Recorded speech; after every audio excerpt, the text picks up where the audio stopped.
Hey hi. So RCB ফ্যানরা কিন্তু heavy happy, কারণ সেই ধরনের ফর্মে আছে আরসিবি। এবার কিন্তু দুর্দান্ত পারফর্ম করছে।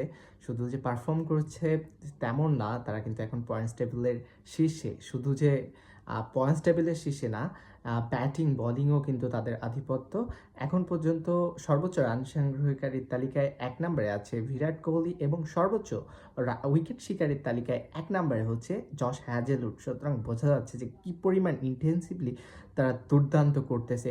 সো তার আগে একটা কথা বলতে চাই, আর নাহিদ রানাকে নিয়ে অনেক কোশ্চেন দেখতে পাচ্ছি যে নাহিদ রানা যাওয়ার পরেও তার রিপ্লেসমেন্ট থাকা লুক উড কেন খেলতেছে। সো এই ব্যাপারে কিন্তু এখন পর্যন্ত পাকিস্তানি মিডিয়াও ক্লিয়ার না।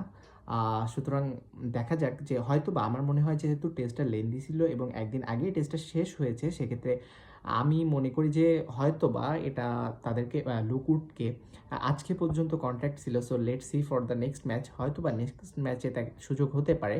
নাহিদ রানা কিন্তু ট্রেনিং সেশনেও জয়েন করছে পেশোয়ারের। So let's hope for the next match.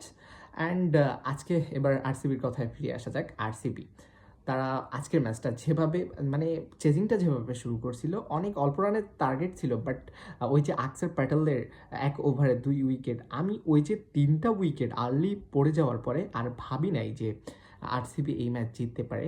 But somehow what a match, দুর্দান্ত একটা ম্যাচ জিতে গেছে।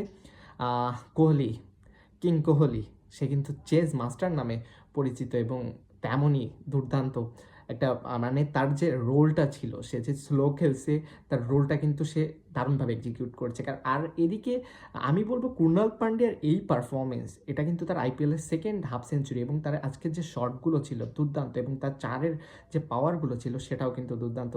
জাস্ট অ্যামেজিং একটা দারুণ ম্যাচ উপভোগ করলাম।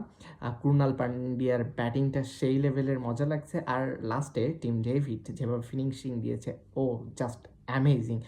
আর এই ম্যাচটা যদি লাস্ট ওভারে যেত, সেক্ষেত্রে আরও একটা ঝামেলা হতে পারতো, কারণ লাস্ট ওভারে কিন্তু মিচেল স্টার্ক ছিল। সো বলা যায় যে দুর্দান্ত একটা ম্যাচ এনজয় করলাম, এবং আরসিবি ফ্যানরা এবার হয়তো বা আশা করতে পারে যে শিরোপার